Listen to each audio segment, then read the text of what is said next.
journeys for 15 years now, so it's a real pleasure to get a chance to Thank you, sir, very much. I appreciate that. Sir, I would like to say that, when you talk about these residents not wanting to cut up their property taxes, I couldn't help but think to myself, didn't Obama publicly come out and say he wanted to kill the coal industry?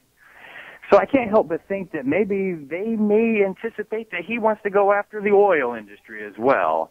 So why not? Well, he's already going after the. I understand the point that you're making. He's already going after the oil industry. It's called a Keystone Pipeline, and the drilling moratorium in the Gulf of Mexico. He's doing everything he can to hamper big oil. Now, this story that he's talking about property taxes here. This is out of the Wall Street Journal. An energy boom has flooded North Dakota's coffers at a time when almost every other state is struggling to make ends meet. But when its fiscally conservative residents get the chance tomorrow to vote themselves a big tax cut, they're expected to say no. At issue is a referendum for a proposed constitutional amendment to eliminate local property taxes, requiring the newly flush state government to make up the difference. They got plenty of money because of this boom. It's an oil boom, and the residents have a chance to get rid of property taxes. Public unions, employee unions are leading the charge to oppose eliminating the property tax. They want it maintained. So basically what we have here, proponents, a loose group that includes people ranging from progressives to Tea Party members, say the state can afford it thanks to as much as $3 billion in expected revenue from taxes on oil and natural gas production in the current and next fiscal years. They also cite sales tax revenue jumped 86% 2 years ago because of an influx of new residents and business because of the boom. But the measure's many opponents, including the Republican governor, Jack Dalrymple, and organizations ranging from the North Dakota Chamber of Commerce to public employee unions, fear that eliminating property taxes is too risky a bet on prosperity that might not last.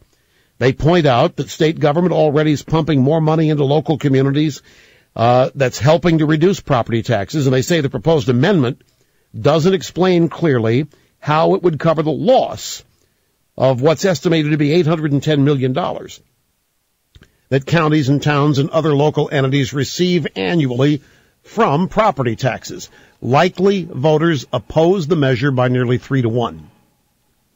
So they're worried here that the boom won't last. And what Ben here is saying is they might have a fear, since Obama is telling the coal industry that they're toast, that he might also tell these people, he might outlaw fracking, might make the way they're extracting oil illegal, shut it down. Now, the story does not allude to that, but it's an intelligent thing to suspect, given Obama's track record on other conventional sources of energy. But the oil industry is on Obama's kill list, just like coal is. The kill list is not just terrorists. No. The kill list is not just terrorists, big oil and a number of other private sector businesses and industries. Now, we know that Obama hates fracking. This is the thing, anything that's new.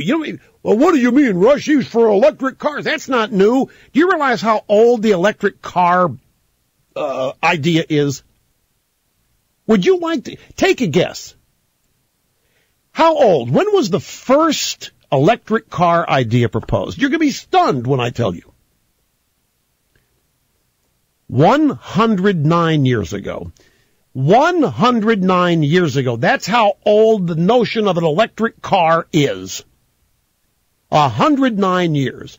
You could say that people have been working on this for 109 years and we've not gotten past the golf cart. In practicality, everything Obama's doing is looking backwards. He's against fracking, a new way to get more oil. We've got more oil deposits in this country than the Saudis have. Now, we can't get it the conventional way. It takes new techniques, which are now viable, which are now profitable. Big insurance is on the kill list. Big pharmaceutical, big sugar. And not just Obama's, but practically every liberal Democrat has these industries on the kill list. So in a way, you can understand the people in North. Right, folks, this North Dakota business, I want to tie that to Scott Walker. After Scott Walker successfully turned back the recall, we have Chris Christie of New Jersey and Mitch Daniel, Indiana, a number of other governors. Hey, look at this. Need to take some lessons here from Scott Walker. You other Republican governors, Mitt Romney, you got some things to learn here. True. All true.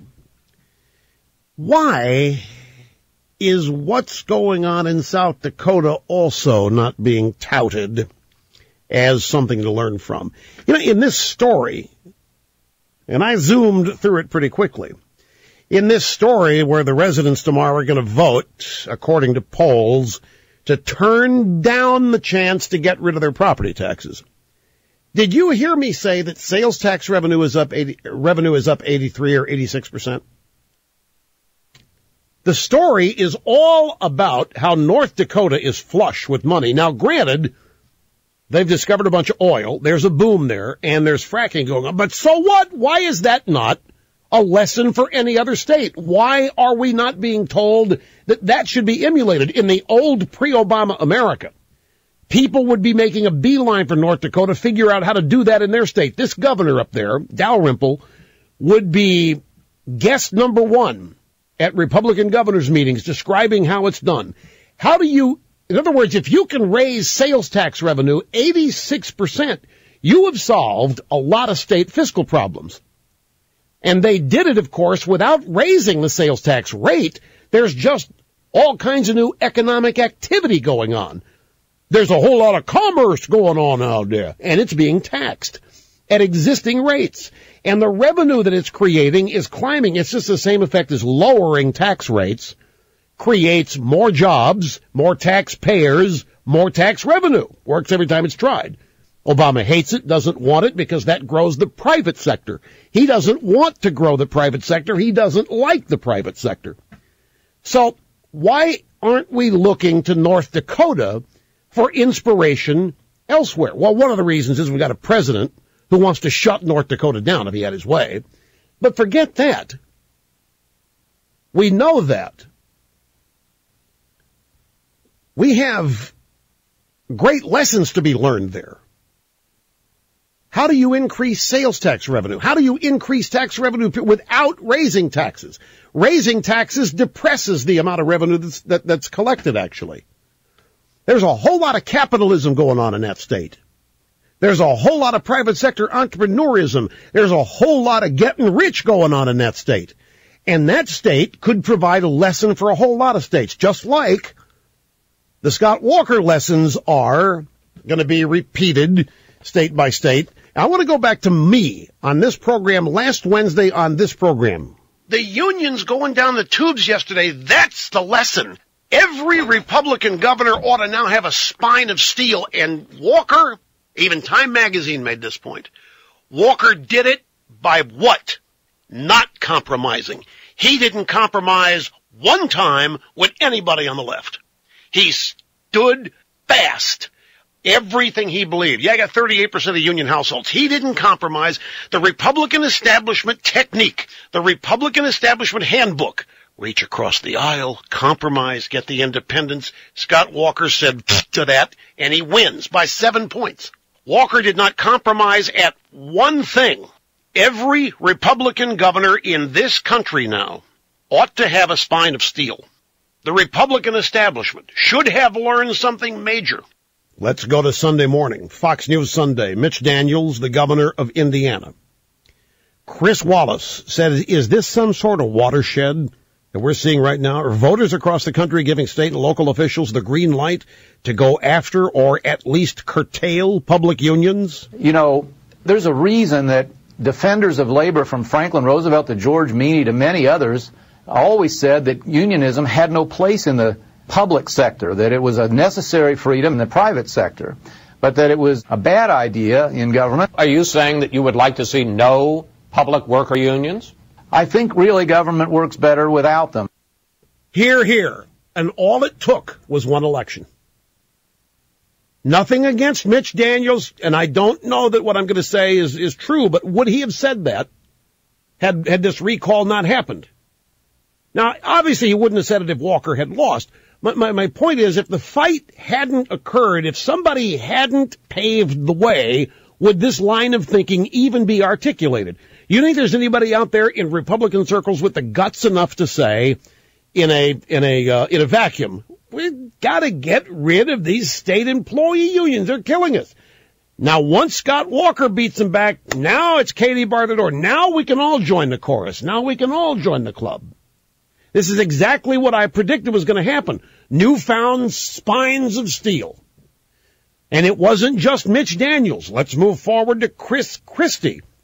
This is the Conservative Political Action Conference in Illinois. It's in Chicago, Rosemont, actually. And here's a portion of his remarks. It is an outrage to have the President of the United States stand up and say to hardworking governors, Republicans and Democrats around this country, that state and local government hiring is moving in the wrong direction, and we're to blame because the economy's not growing. He's the one who put forward an ineffective, wasteful stimulus plan that did nothing to help this economy. He's the one who saddled us with all these federal rules and regulations that don't allow governors to have the freedom to do what we really want. And then he has the audacity to stand up this morning and say that it's the nation's governors and the nation's mayors who are driving our economy down by not hiring enough people for government work. Well, there you have it. So Chris Christie is now suddenly out of the Obama's just a nice guy over his head school. He's gotten out of that. Now taking Obama on. Now he's not just saying, oh, he's well-intentioned, he's a nice guy, now the gloves are off. Exactly as I knew would happen. And there will be other governors join this parade. There will be other Republican governors join this parade. Scott Walker is going to be, well, he's already a hero. He's going to become even a larger one. But the left, you can read it, you can hear it, they are worried that the entire institution of state, municipal, union workers is going down the tubes. And Wisconsin, again, is the test tube for this. One of the least commented on things about the entire recall in Wisconsin was one of the reforms was that Governor Walker left it up to union members to join a union or not. Prior to his reform, the state withheld union dues as they withheld all other taxes from a union member's paycheck. After the reform, the union member could say, I don't want my union dues withheld. I'll be in charge of whether I pay dues or not. And 60,000 of them decided they weren't going to pay dues anymore. And that is the number by which the union shrank, 60,000. So Obama, the left, the Democrats are in panic mode, and that's another reason why Obama and Axelrod all weekend are running around saying that private sector growth equals hiring more cops and more teachers and more firefighters.